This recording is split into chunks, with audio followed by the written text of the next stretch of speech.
That's if it's a fire. But they don't make money. Walking to us. I don't know what they would see for. We like to change in this country, but I.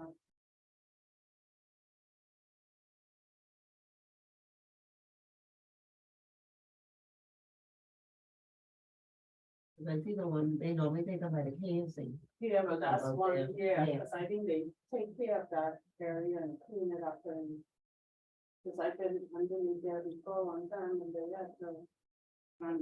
You can see where sometimes people go there and trash and stuff. But Yeah.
Okay, we can move.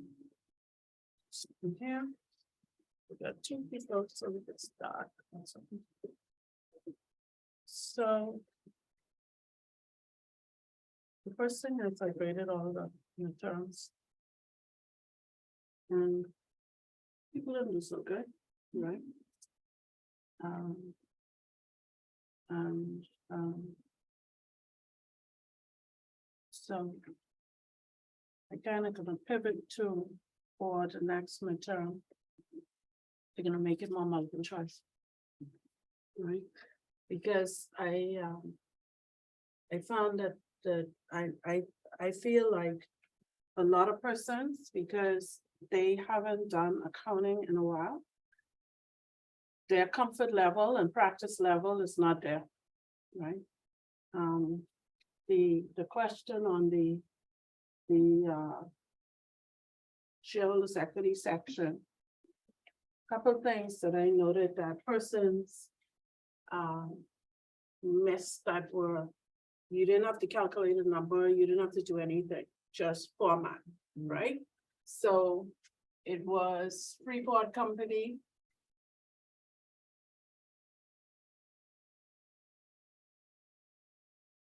And it was shareholders equity, because they said that in the thing. Shareholders equity section.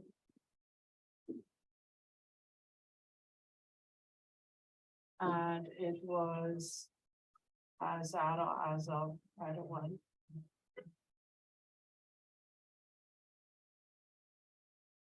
That's 3 points there. A lot of people didn't do that. Which was interesting to me. Then, one of the things I emphasize is forms, so the first section is capital stock. And the next section is additional paid in.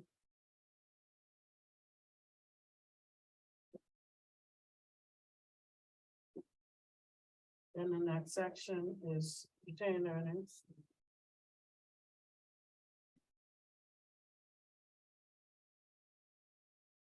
Then last treasury.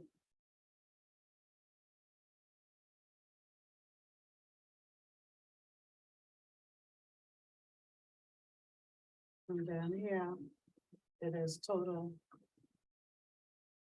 shareholders equity.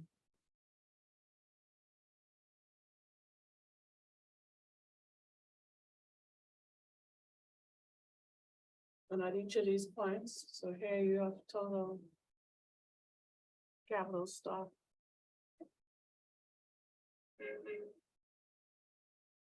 You have total capital. If you said total additional paid in capital stock for total capital.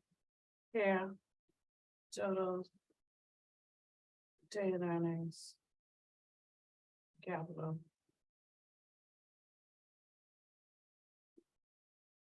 All those points.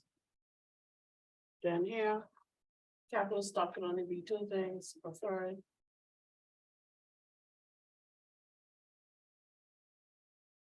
And common.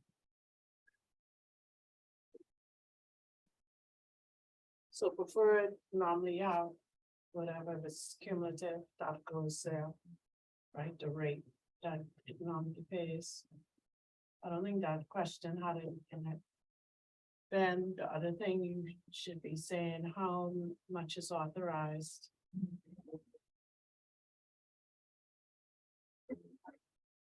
How much is issued? How much is outstanding? And the same thing for common. Authorized. This don't change. And you also say the part. So those pieces need to be there. Each of these is a point.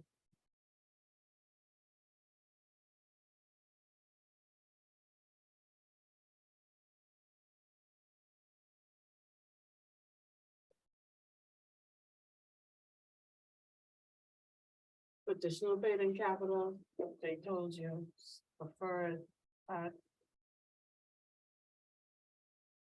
Okay, so that's the number. They said common had. That's a number. Okay. There was one more treasury, but that's where, that's where I don't know if the person did homework, so treasury would have been another one.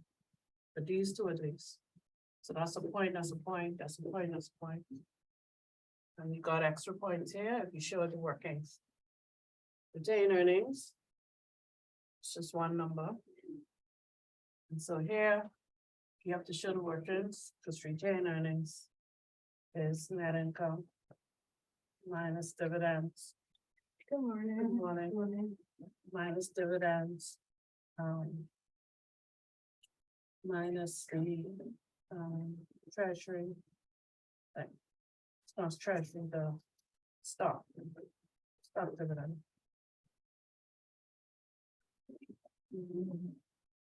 So like I said, on that problem, this is problem one.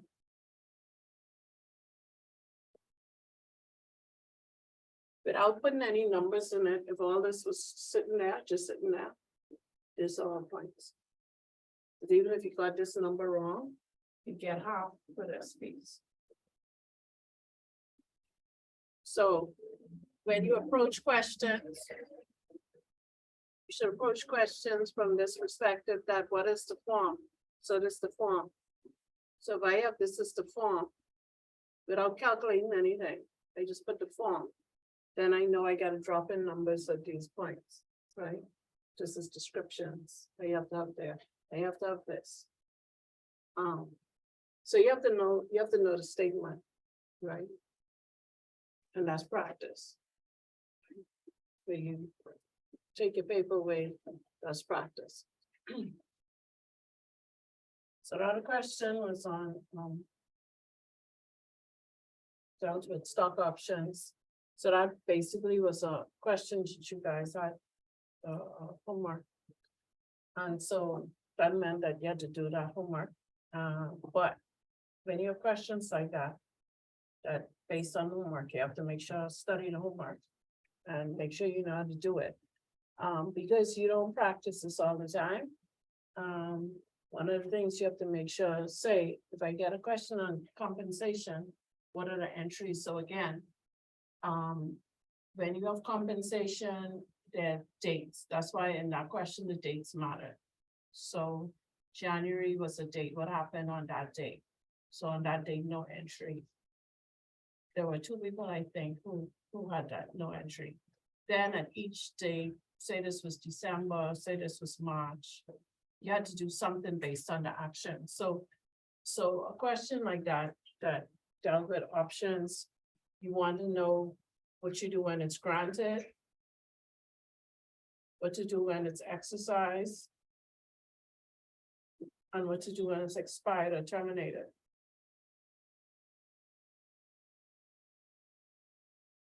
And what to do is the entries, because sometimes you don't remember the calculation, that happens. But at least if you get the side with the entries, that's half of it. So whatever question you get accounting wise, half is the form, half is what are the entries, without numbers, what are the entries? So it's good always to know entries, but that's practice, and you have to like practice doing it. Like, so something like this is the form. So you just practice it. So when you get it, because I gave points for form. So if I saw form, it looked like a statement, great. And we pay a lot of attention to that in accounting. So what I kind of decided, because I know you guys had a long, some of you haven't done the first accounting that would have come before this, like recently. And you're not accounting majors, right? No one is gonna be doing their CPA. So not right now, unless you change your career path. So what I'm gonna do for the future exams, I'm gonna make the problem piece a little smaller. And I'm gonna put more on multiple choice, right? Because I was saying to her, the person online, that persons didn't do well at all, right? I have the results, so they didn't do well at all, but I feel like this is, you have to practice this, you have to practice this. And it's not gonna do it once or twice, or you just look at it. Accounting is not looking at it, it's actually, you have to keep doing it where it becomes second nature. So like just on your job, if someone asks you to do something, you just know A, B, C, and D, just what you do. This is how you write the thing, this is how you do that. That's how you have to know this, right? So I'm gonna, for the next midterm, which is gonna be on the term 2, which is gonna be on the end of March. So I can put it for the 1st of April. That's the second midterm.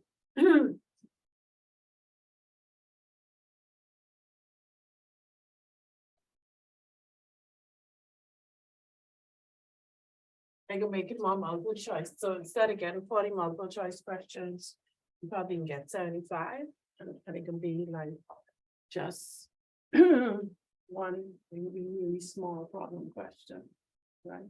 That gonna maybe 75.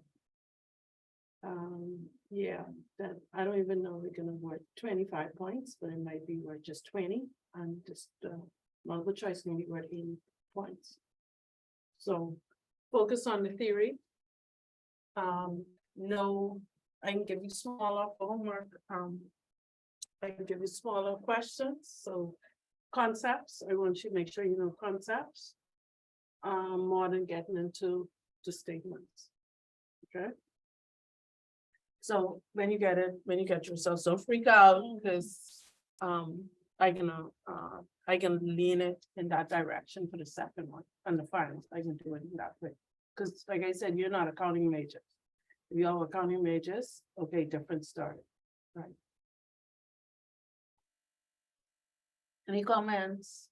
What have you? Any feelings about it? Hi, you want the letter in or? No, someone, She been waiting. oh, she's, sorry. I thinking she in the thing. I thought he did it with. Hold on, I can change the settings, yeah. Jeez, I thought. Good morning. Sorry, I thought you were in the settings.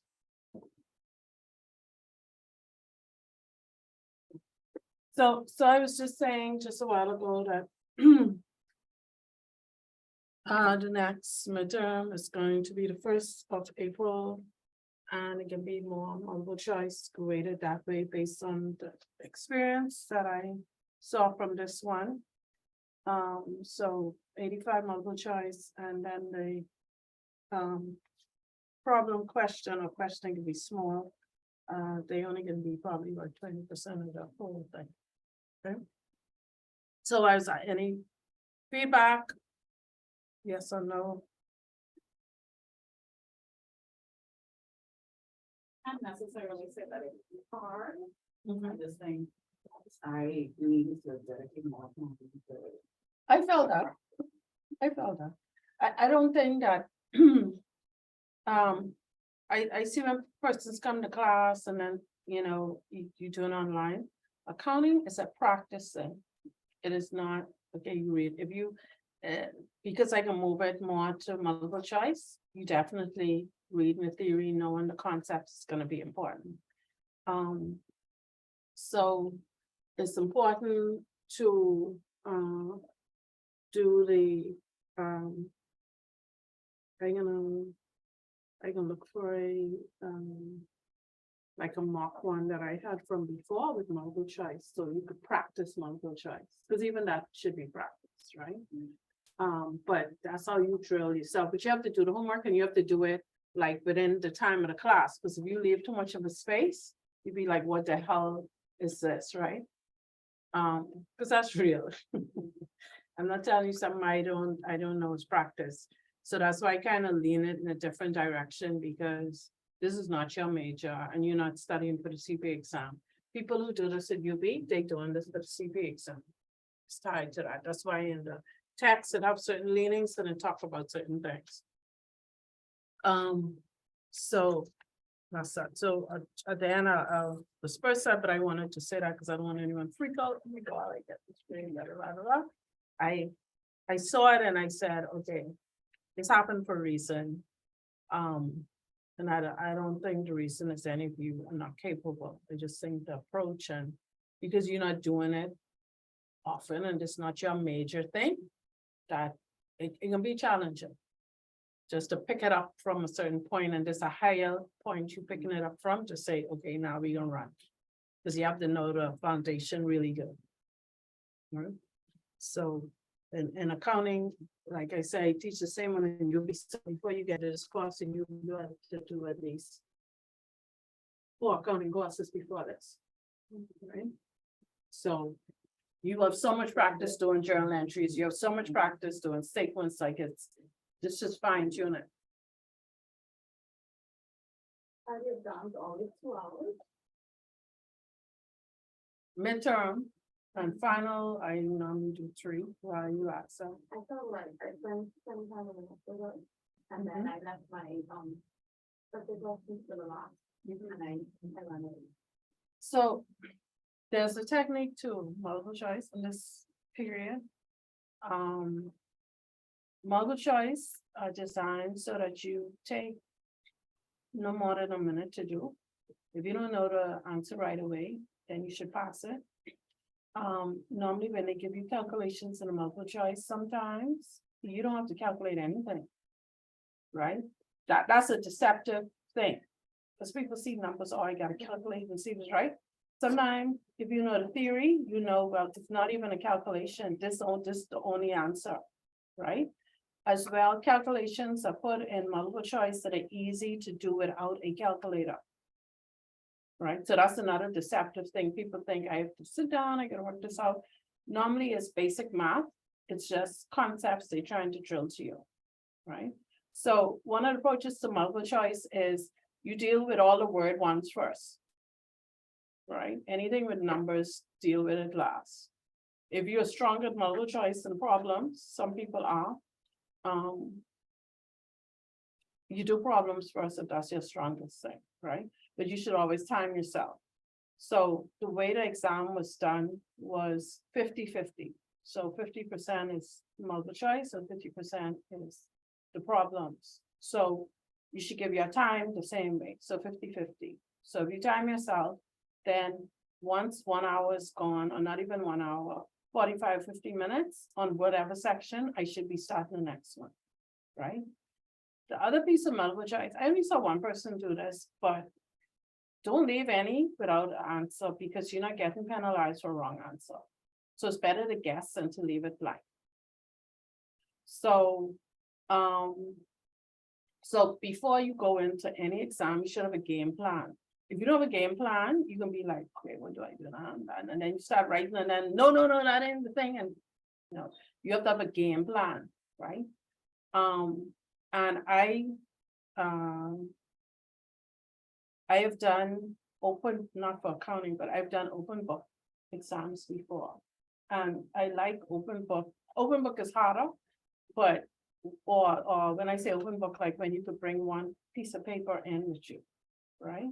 Because what it does is that it forces you to summarize everything you know on one piece of paper. So you focus on big concepts, right? So if you focus on big concepts and only what you don't know, and you put it on that sheet of paper, you'll be surprised you'll never even look at the paper because you had to take time to do that, right? So that's having an approach. So you had certain chapters for the midterm. So when you study for something like that, you step back and say, I have these chapters. What are the big concepts from each chapter? What did we have questions on? So one was shareholders' equity section. We talked about that. We took a couple of weeks on that. So for sure, if nothing else, most likely that can be sitting there, right? So first, do I know how to do it, right? Is there like, do I know how to do it? So that's one of the things you practice. Do I know how to do it? Close the book. Can I put it together? Do I have my steps to put it together? Because see, the form, like I say, once you have the form, it's easy to drop numbers in because you already know I can get points for all of that. But if you started where I can start reading and I can start doing it as I reading, you're gonna get lost. Because then you can read further down. Oh shoots, I should have taken that consideration to do this. Then you look at a question. And you could use pencil. I don't have any thanks against pencil, but you use the whole page and you do the form. And then use another page to say, okay, these are facts. Okay, let me deal with one at a time. So common shares, let me deal with that. Everything to do with common shares. Then preferred shares, let me deal with everything to do with preferred shares. Did they have treasury? Yeah, right. Retained earnings. They didn't give me the retained earnings, I have to calculate it. Right, so you're dealing with you taking a question that might have a number of things and you breaking it down into bits, because what that does is you're going to get the bits that you do, you're going to get the grade for it. So just like I said, the question with the stock option, the approach to stock option is what are the key dates? The date that is announced or granted or what have you. There's an exercise period. Does something happen there? Yes or no? something happened here, yes or no. If someone terminate, what happens? Just the entry.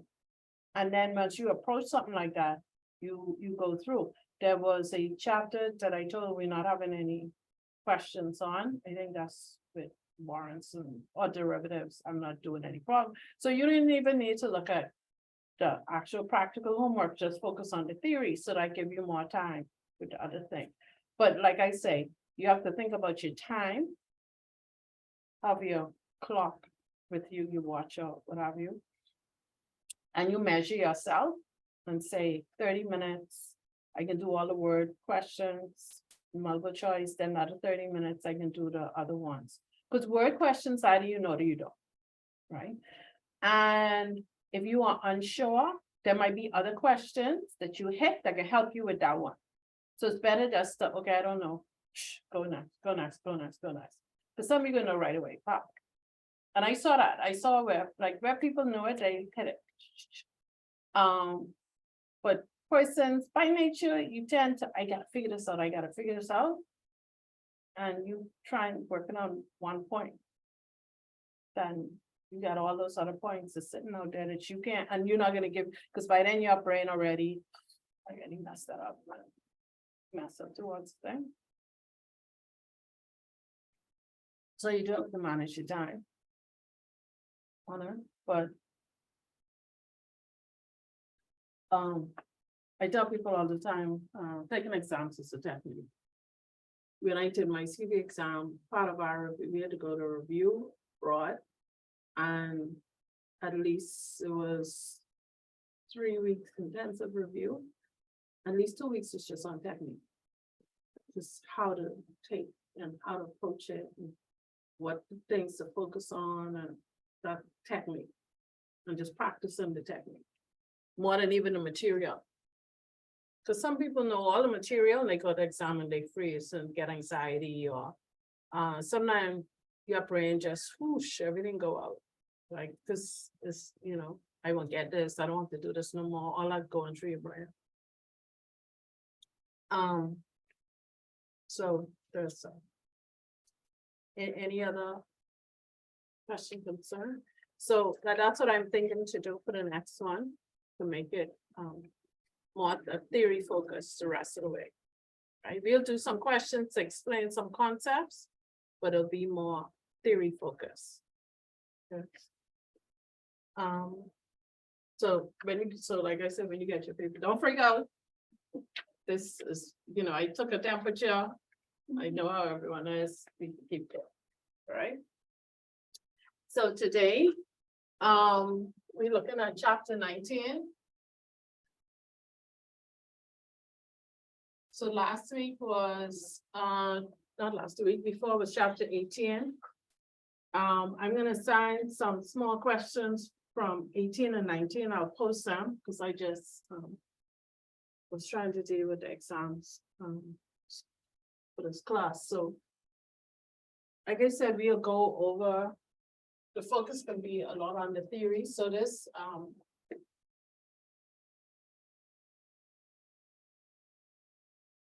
so this chapter is about income taxes. Right? So when you do the income statement, and this would have been the accounting class before this, you would always have this piece where you'd have net income.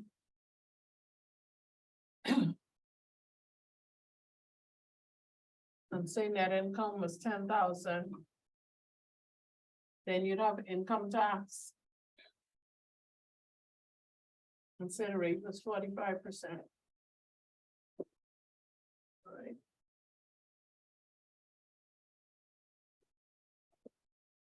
And this is, we'll call this, this is normally net income before income tax. And then this is net income after tax.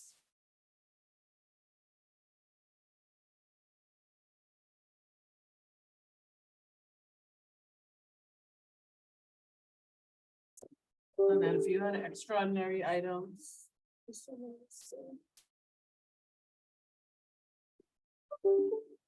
So if there were extraordinary items, on the extra items, just. You would have them and they would have to be shown net of tax because they are after this number. So I'm just showing you like where you might have seen this before. And that might have been the extent of where you saw it before. In the Bahamas, we don't have tax, right? So, let me reel that back. Yeah. We have tax, we have a lot of tax, right? But our tax is not done in this way because our tax is related to what we call is a compensation type of tax. And business license is a type of tax on income because they don't charge business license on your net income. If you get charged business license is what they call on your turnover, so that's your sales or revenue, which is kind of impressive, right? But that's what they charge it on. I think only gas stations they have a special calculation for gasoline because it's a little different. But we don't have this type of tax yet. I'm actually an advocate of this type of tax because it's more fairer. And with this type of tax, if you have a loss, you could take the credit into the next years. We can't do that right now. The other advantage with this type of tax is to take into account your expenses and you have deductible amounts, right? We don't have that in our system, but we have a lot of tax and they double dip and do all kind of stuff. So, but this whole chapter is from a US perspective. And like I say, most persons who take this, they do on the CPA exam, and the CPA exam has a tax paper. So that's why this is important from that perspective. If you were in Canada, there would also be tax and it'll look different. I went to university in Canada, so I had to learn the US one for my exam. But the things I want you to take away from this chapter, is the reason we care about tax and we look at tax is that we have this element that we have an asset or a liability called deferred taxation or deferred taxes. And that happens because of timing differences. So for tax purposes, there's a tax code. So in the US, there's a tax code and they tell you, you have to pay tax on this, you have to pay tax on that. So what happens is that when you calculate your net income for financial statement purposes, so net income, as we know it, is based on GAAP, which is US GAAP, or international, which is IFRS. When you do your taxes, so when they do their taxes, there's a different number, which the income now is, it'll really be income that is subject to tax.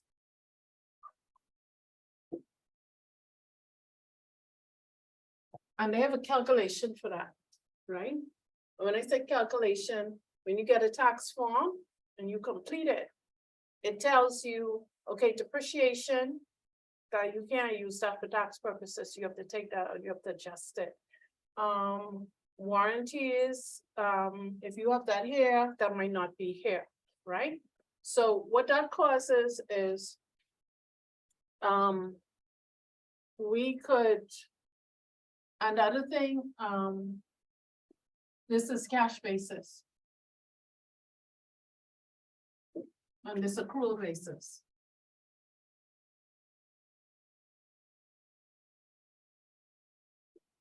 So as a result of this, you're gonna have timing differences.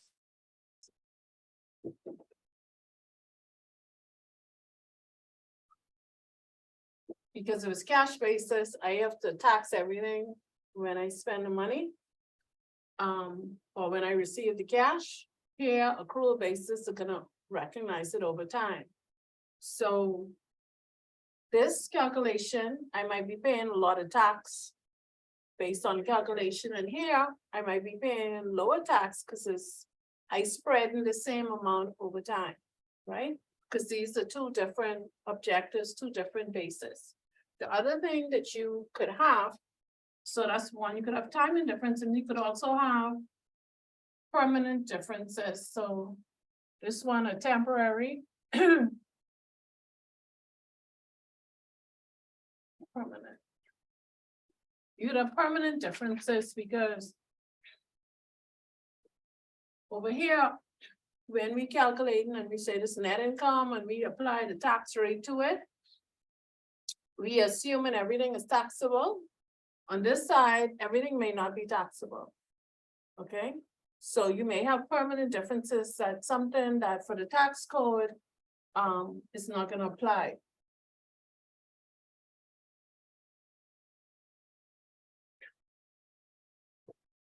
So for accounting purposes, why do we care about it? Why do we focus? We focus on it because this impacts our cash flow, right?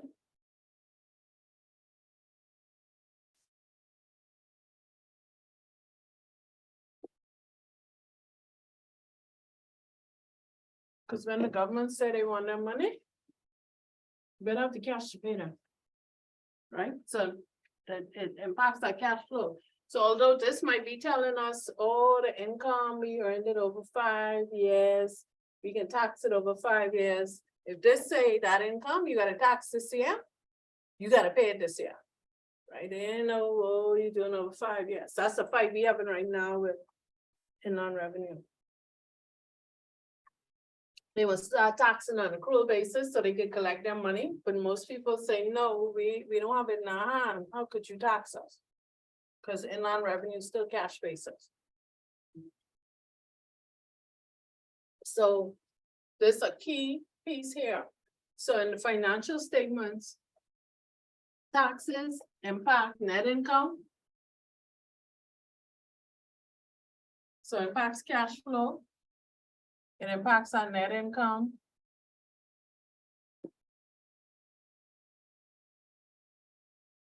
And impacts our balance sheet. Because you could have a tax deferred tax could be an asset or liability. And you're also required to do note disclosure.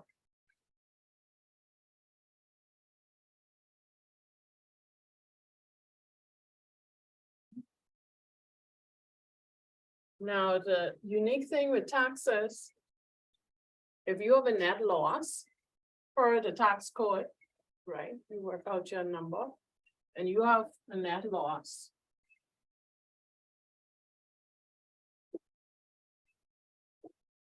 In that year, you don't pay taxes.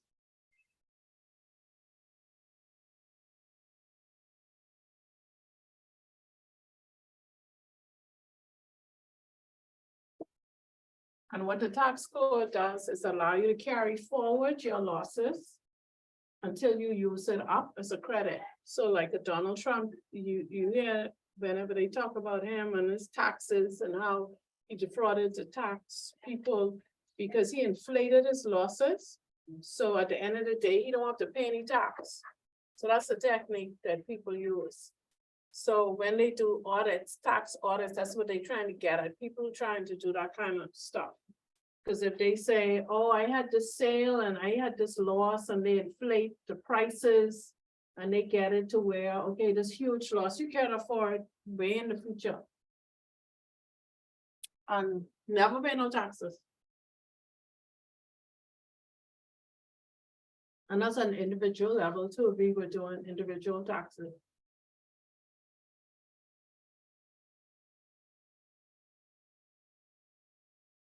Okay, so there's some of the big concepts for why we need to think about income taxes, right? They really impact our financial statements. The reader wants to see how does it impact our cash flow, our net income or loss, balance sheet, no disclosure. So that's why on the net income, you'll get income before tax.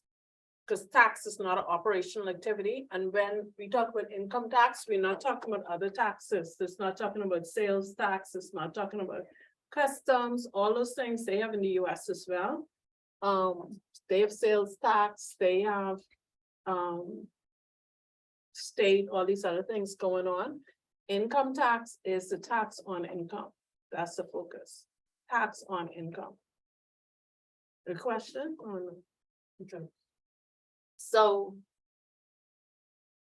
Of course, it's gonna impact our cash flow and net income, and then our balance sheet if we have credits.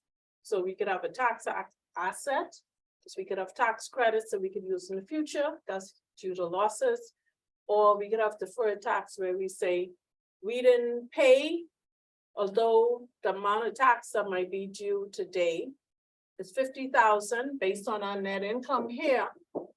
The tax amount we calculate is $1 million, but we can pay that in the future, so we have a deferred tax liability, right?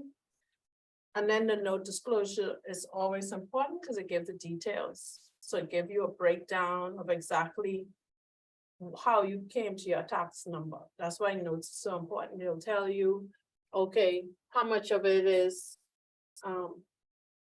from losses, where did you get your deferred tax amount, what's the income tax rate, all that should be in your notes. Now, what also complicates this picture is that, and why it's important to have this disclosure, is tax rates change.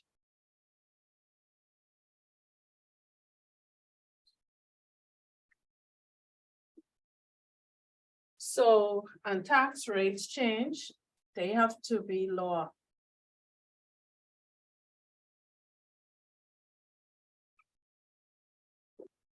Okay, so when we talk about future and say we calculate taxes today, and we haven't, today, we may say we calculate, we say it's 10,000, but based on this, we have to pay it in the future. If the tax rate change, we have to recalculate that. Okay, because the tax rate in the future might change when we actually receive the income, because it's cash basis, right? So this complicates it as well. The tax rates could change. So sometimes in the notes, you'll have a schedule to say this amount is based on this tax rate, this amount is on this tax rate. And that's why the notes are so important, so you can see, right? So in the US, in most countries where they have income tax, corporate income tax, they get crazy when the tax code change. Because it's not just changing the number, you gotta go back and revamp and do a lot of stuff differently. So they don't like taxes, they don't want them to change, they want them to be low as possible, so they don't really impact their cash flow. Right? So, and they hire a lot of people just to make sure that doesn't happen. So I think they said like Google, what's it Google? No, Amazon didn't pay any taxes. Because they know how to work the code.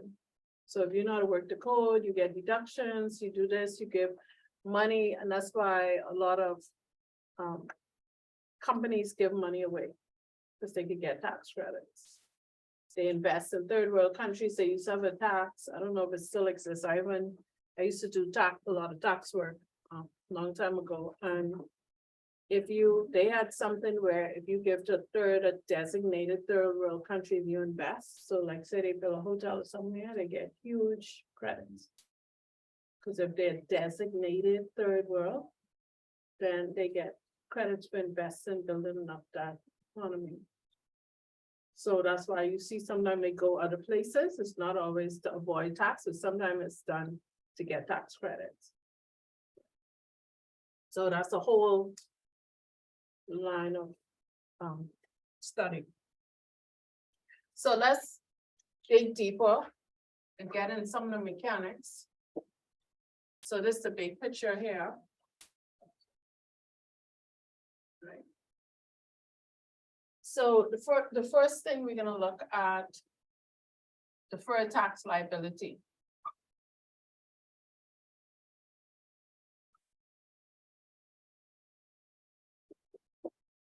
So the minute we say it's liability, The natural side is a credit, this will be in the liability section of your balance sheet.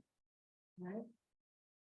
So this happens because of those temporary differences due to timing.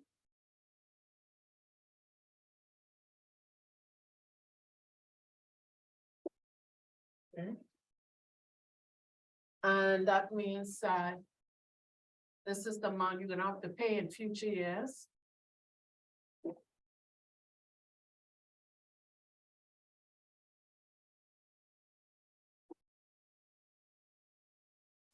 And to be deferred,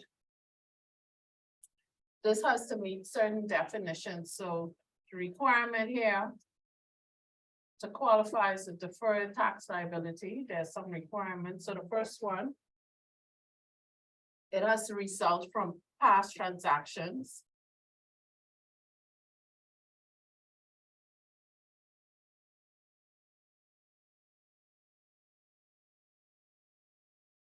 Okay. So something that happened in the past, not the future. A present obligation exists.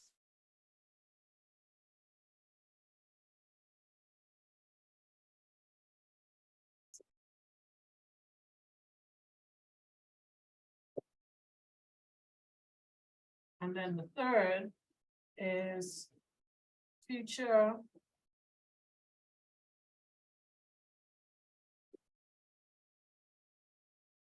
sacrifices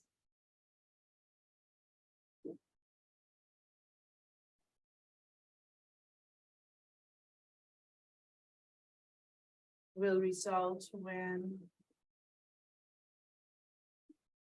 payment of tax comes due. Okay. So these three requirements results, it's a result of a past transaction. Present obligation exists and future sacrifices will result when payment of tax comes due. Right? So when it comes to you gotta pay it out cash, you gotta do something. So you know you got it due, so that's the obligation that we know you gotta pay this tax in the future at some point. So if I use this example like for VAT, because we pay in cash basis for VAT. That if I am a retailer and I do not a cash basis, I might have a contract to do work, but I only get one stage payment. So that payment that I got, I could pay tax on that. Right, because I know I have it in my hand, but I know, and that's a past transaction that already happened, right? But I know it's an obligation in the future because I get some more money. So I know I have to pay some tax. So if I really showed it on a pro basis on this side, and I showed that full contract, you know, I got, say, it's 100,000, then I gotta show the related tax of 100,000. Do I pay the 100,000 right now, the tax? No, because I didn't get all the money yet. I'm still waiting on them to pay me some money. People who pay you money just, you know, they owe you money, they pay you late, all that kind of stuff happens. Right? So these are the three required for deferred tax liability. So let's look at an example. You can look at a little entry, so we have example.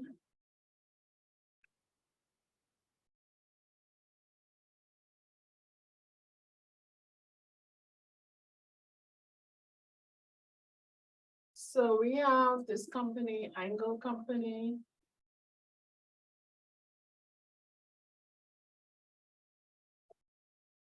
And they tell us that it has a taxable temporary difference of 5 million. Okay. And this at the end of its initial year of operations, it has this taxable temporary difference. they tell us the tax rate is 45%. They tell us a deferred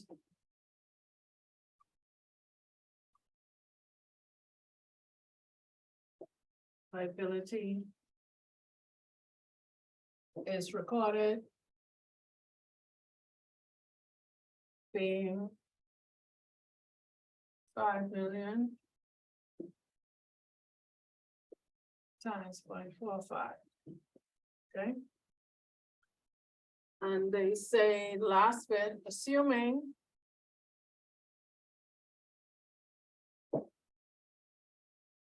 current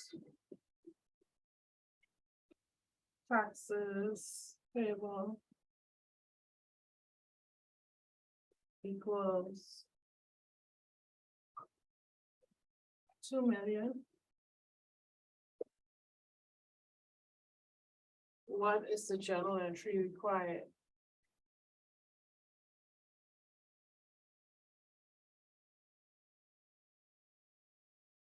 Okay, so based on this, because they give us all of that, those 4 things, they give that to us at the beginning. So we know obligation exists, right? Because they have this deferred liability that's recorded, right? So obligation exists. They already tell us they have these taxable temporary differences, right? And they tell us there's 5 million. This is the tax rate, the deferred liability, 45% times the 5 million, because that's the timing differences. And this is the current taxes payable. So current taxes payable is only 2 million, because again, like I said, what you calculate for the tax man based on this code could be different than what you calculate on your income statement. Right? So we know that, excuse me. So here, when we actually record this, we would record our income tax.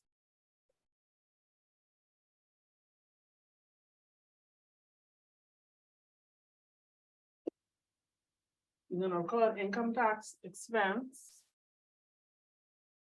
Income tax payable. They tell us the payable is 2 million.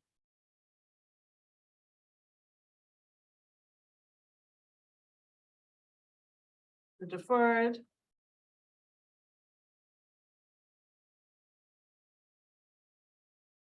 tax liability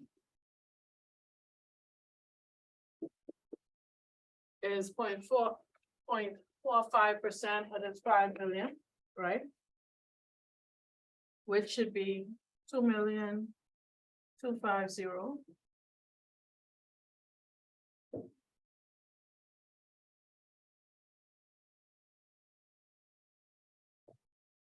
Okay, so our income tax expense will be the combination of those two.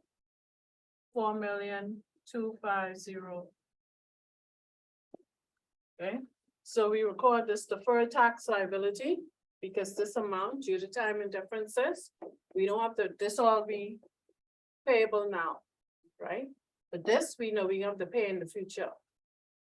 Okay, so on your liability section, you have 2 accounts. You have one that's income tax payable, right? That's what you gotta pay now. And then you have this deferred tax liability, which can be happening in the future. Right?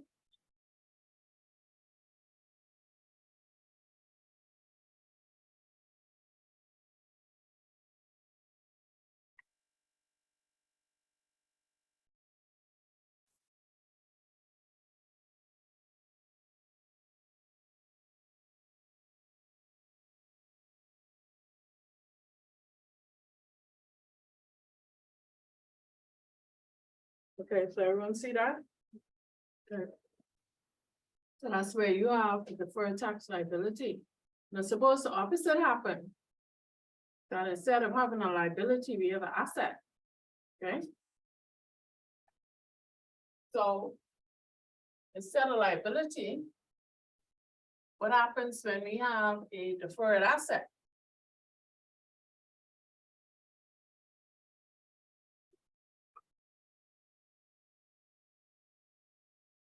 Okay. And this could happen again, because of timing differences, right? And. So instead of owing, the taxman go owe us, right? We can have these credits, right? So here we have three requirements again. So we have three conditions for this to happen. So we had three conditions for the deferred tax liability, deferred tax asset has three conditions. These are the things, make sure when you do your reading, focus on, because they're the things that questions and multiple choice. Okay. So the first condition is just like the last one, it results from past transactions.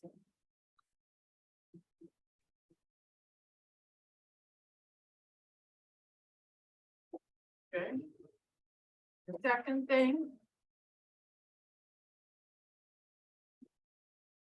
it gives rise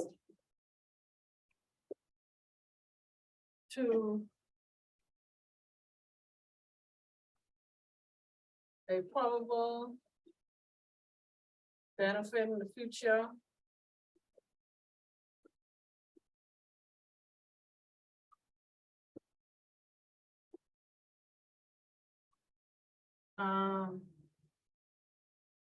And the company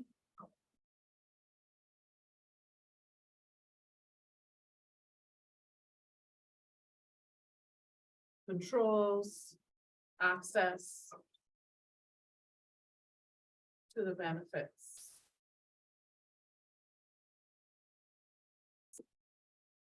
Okay.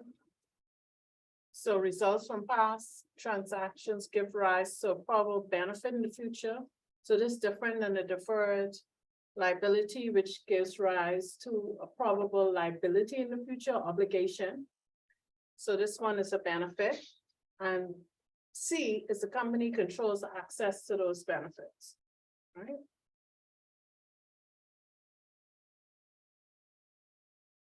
So here, if we go back and we go to this example, we say,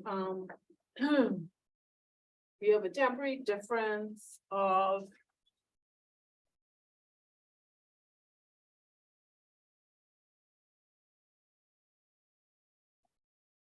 $25 million at the end of the year, the tax rate 45%, deferred taxes.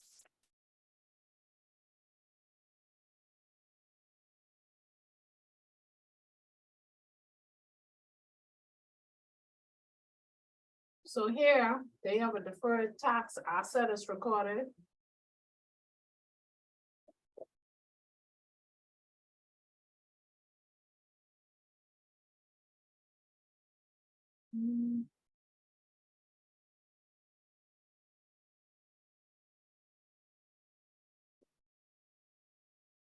And we're gonna say the same taxes payable. So now our journal entry looks different. Because we have a deferred asset. Right? So here, again, we're gonna have income tax expense.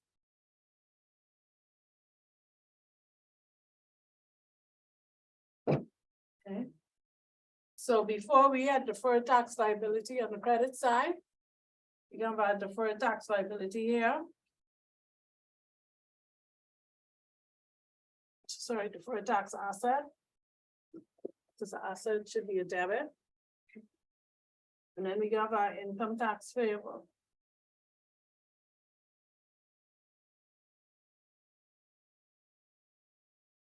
So we know our payable amount is 2 million.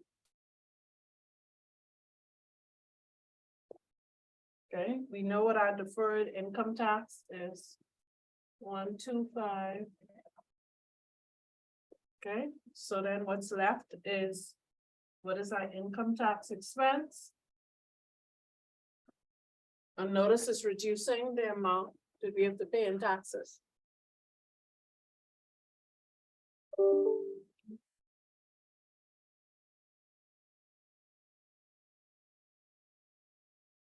So here, so here, these are the three conditions. When we get the details, we know our deferred tax credit can be on the debit side. Income tax payable is always credit, and then the difference goes to income tax expense. So we have these temporary differences because what the calculation is for the tax code versus what we do on our financial statements will always be different. Okay. Now, suppose we have, and this is where the deferred tax asset. It's a little different from the last one. Suppose we have a twist to this one where we determine that instead of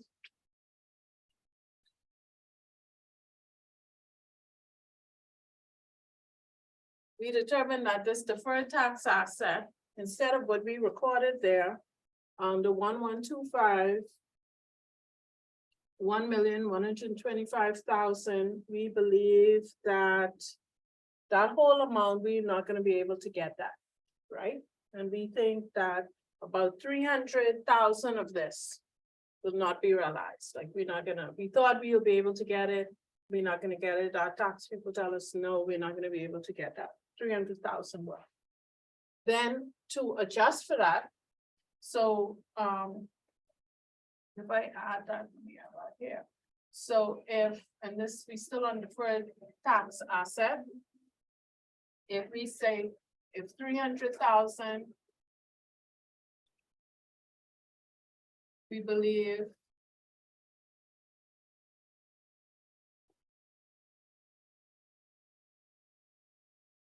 Will not be realized. Then we have to adjust the amount we have, but we don't go directly to deferred asset account. We create an allowance. So that's why this deferred asset is a little different, because here we'll create allowance and we'll say, we'll adjust our income tax expense.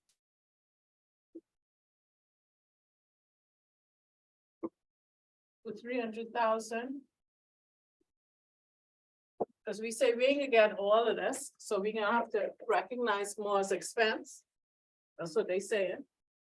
So instead of taking advantage of this whole amount, you gotta pay some more, we gotta recognize some more. And we don't adjust the deferred tax asset account, we create an allowance account, so the account is called allowance to reduce deferred tax asset.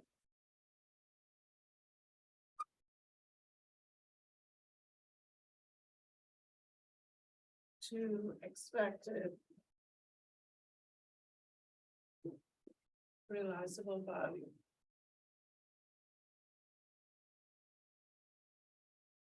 It's a long name of the account, but that's what it is. Okay, so we don't hit this account, we don't reduce that, we create an allowance. So now you'll have this deferred asset, and then you'll have this allowance that can bring this to 300,000 lower when you net it, right? So if I was on my balance sheet.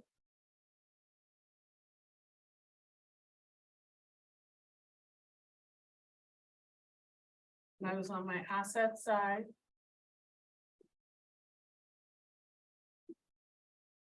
Okay, I'd have this deferred.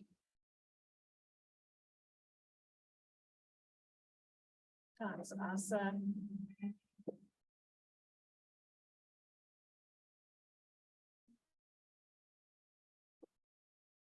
And I have this allowance.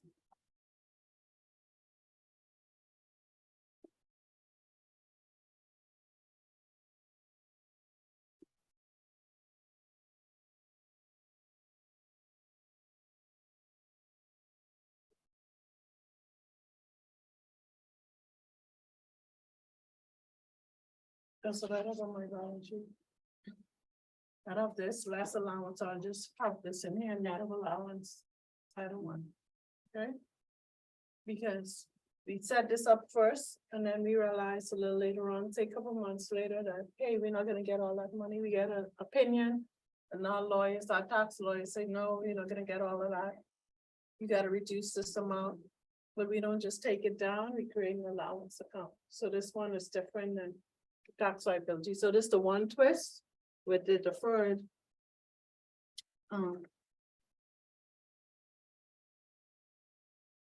Deferred tax asset. Okay.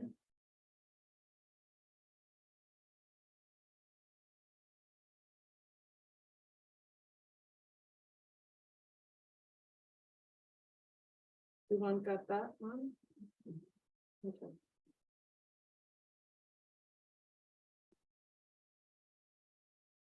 So we talked about the deferred tax liability, so that's liability side. We talked about the deferred tax asset, that's the asset side. Now we're gonna get to income statement and our expense.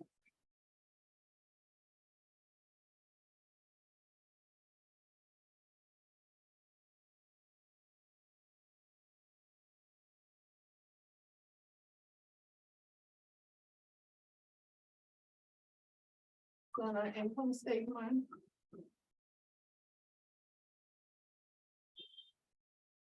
The thing that we normally see is our income tax expense.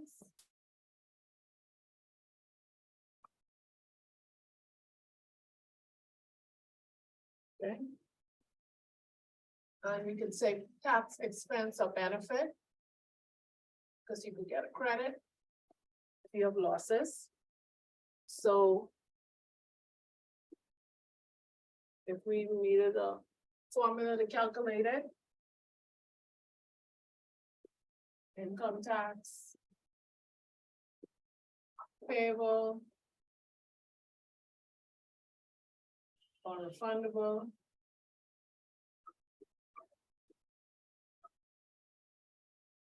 Plus or minus.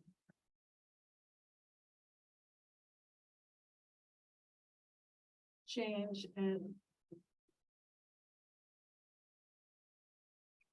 For an income tax.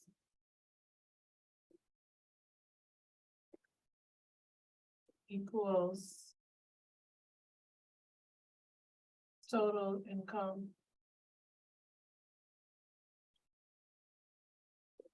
Tax expense. Or benefit. So those two entries we just did, that's what they were doing. But this is the same thing, it was a formula, we want to tell a formula, but that's the entries we did the exact same thing. And all of this would be disclosed in the notes to the financial statements. And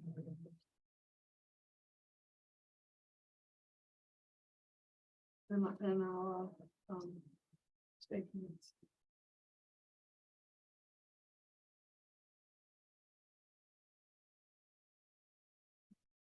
So I talked about I mentioned the future tax rates that we have to consider those because tax don't stay the same.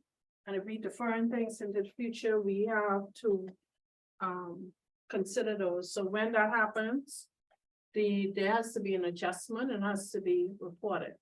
Okay. And the key thing there is, so on future tax rates.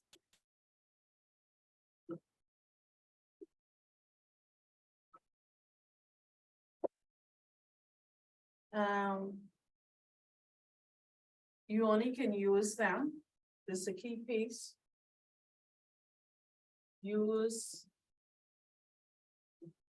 only when enacted by law. So once it's enacted by law, you have obligation.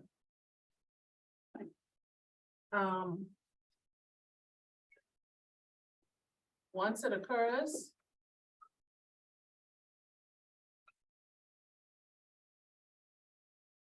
You have to record the impact immediately.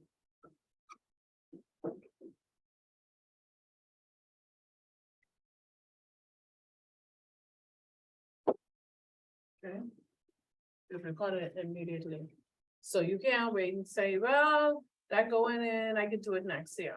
You have to adjust immediately because they can enact a law that says you gotta pay more taxes for something. So where you thought you had an asset, I could eat all that up.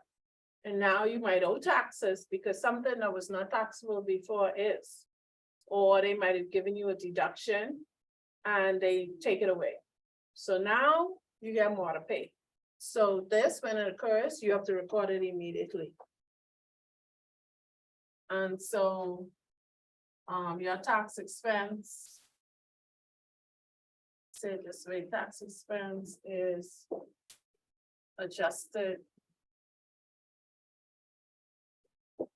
in the period of change. So wherever that happened, you gotta do it then.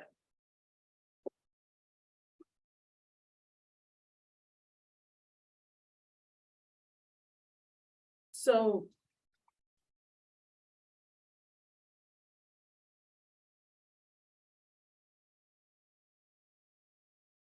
Operating net losses.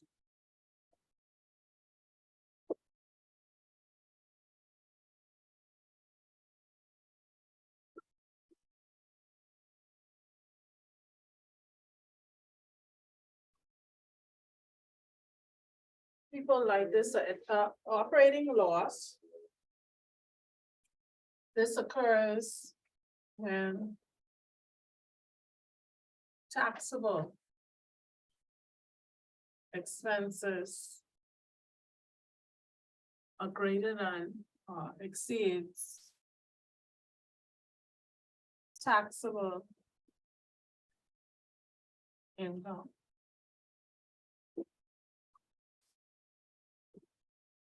Right? That's key. Because that means that you could make income on a GAAP basis, accrual basis, but for tax purposes, you had a loss. Right? So this net operating loss, this under taxes. So this for tax purposes.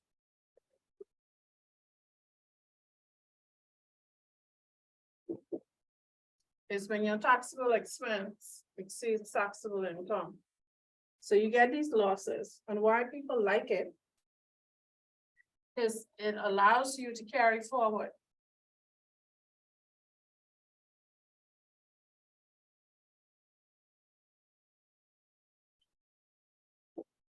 Oh, carry the better word, carry forward losses.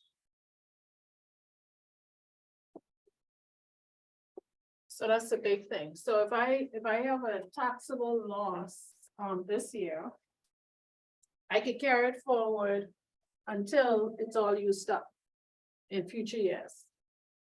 So when we carry it forward, we're carrying it forward because we want to offset income.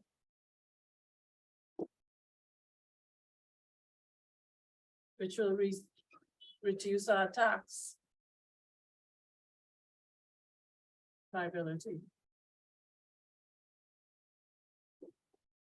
So if I have this taxable loss, and taxable loss is really bad, and it's say $1 million, and I make taxable income next year, I can use that against that and don't pay any taxes. So that's basically what Donald Trump and certain people like that do. Sometimes they buy companies that have losses to eat a loss, to eat income. That's the strategy.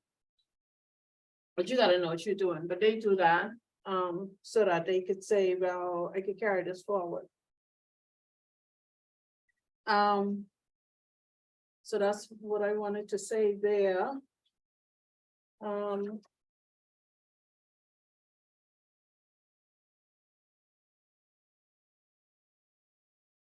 And the last thing is disclosure and presentation. So.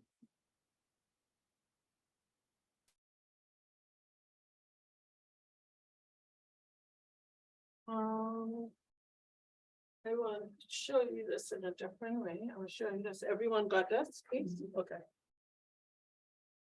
So when I talk about this last bit on disclosure, I want to do it in a way that I can wrap up everything we talked about today. So if you were studying this, and like I said, you have one piece of paper, right? You have one piece of paper. And we talked about tax credit. Sorry, we talked about deferred tax liability, deferred tax asset. So I have my one sheet of paper.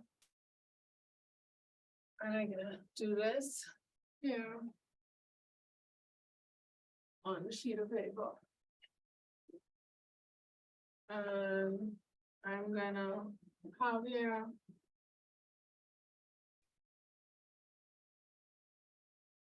Deferred tax liability.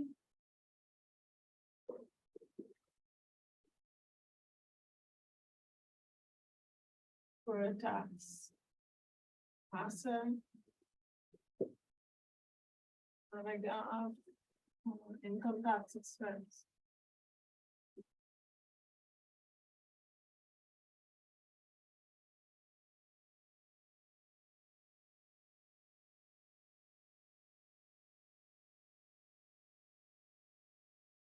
So my first thing on this side was requirements. So today we talked about, this has three conditions or three requirements, right? We had three here. That you could put there, and then for income tax expense, you got a formula. Right, to calculate that. Okay.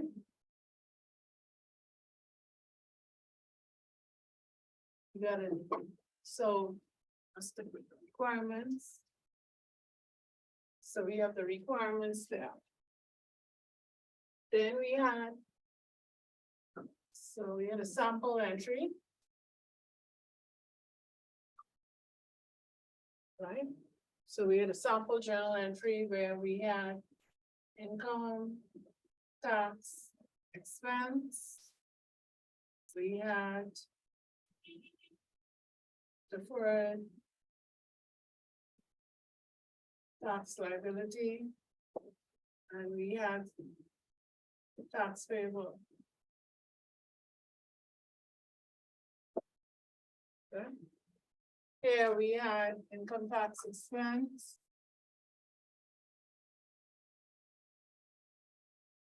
We had deferred tax credit.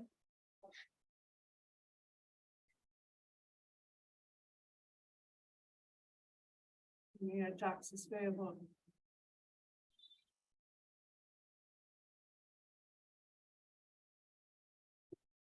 Okay. Income tax expense is in both of these entries, so you could just look on column 1 and 2. I can tell you where your expense is, how to calculate it, and it'll be the same as the formula. So for this month, we add if there's change. Right, we talked about that. So if there's a change, then we have allowance account, right? So we gotta reduce our tax, we gotta increase our income tax. So change increases tax obligation. So we have income tax, and then we have the allowance. Okay.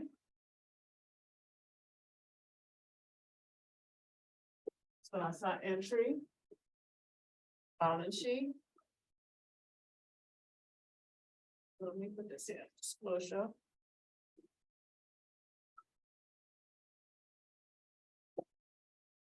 So all of these are gonna impact balance sheet, income statement, and notes. Okay. So tax liability is the credit side. liabilities. Yeah, you just gonna have this deferred tax.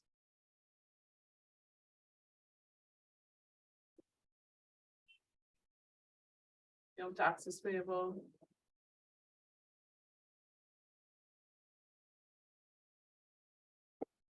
Okay, and you have no disclosure.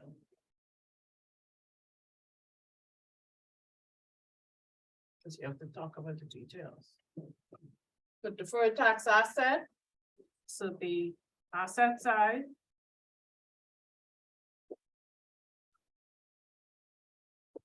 Okay, so we have a deferred tax asset.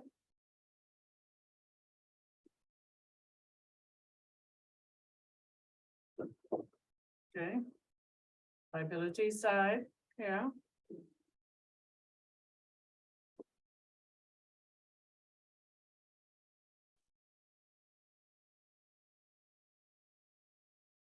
And here you could have a possible allowance account.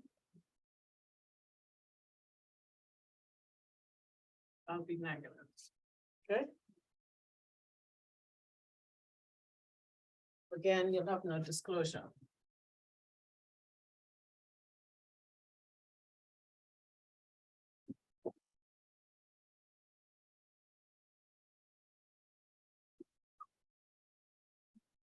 Income tax expense. This can be on net income. Okay, so a couple things here. You're gonna have your baseline. So income tax expense is on operating income. Right? And then anything below that operating account line, so. Extraordinary items.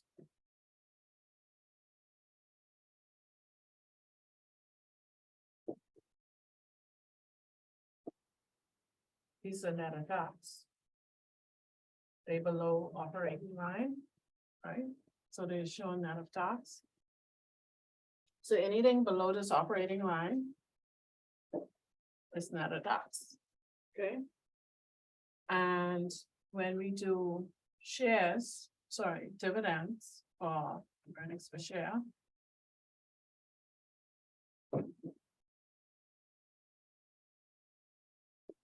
We also consider tax. Okay. Again, you have no disclosure for this. Because it should talk about interest expense too. Okay.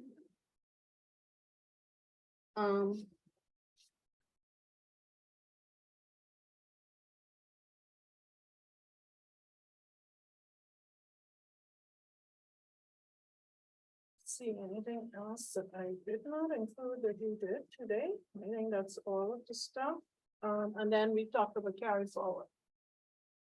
Okay, so when we have net operating losses for tax purposes, so I put this in other category. So this is other. So we can have carry forward losses. So you should just know how to deal with those. They other things outside of this table, so carry forward losses. What are temporary differences?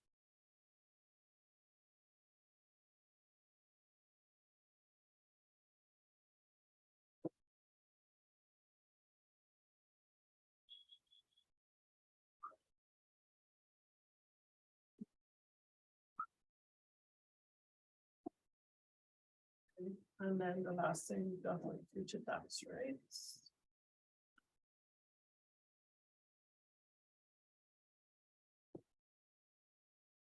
So all this thing you put on one sheet. Right? And then when you set in, if you have all this on one sheet, you could add whatever little things that you need that you may not remember. That I just might remember, but you may. So here I have other things that we discussed. Carry forward, you might have little notes to say what a carry forward is. Permanent versus temporary differences. what is the difference between them? Future tax rates, what do you do if the rates change? When do you change it? Do you change it in the next period or you change it right away? So we talked about that. So it's important when you do a chapter, any chapter you do, if you use the method of put it on one sheet of paper and force yourself put on one sheet of paper so you don't go back. That's something I learned actually in university. You shouldn't have to go back to the textbook again. Everything should be on one sheet of paper.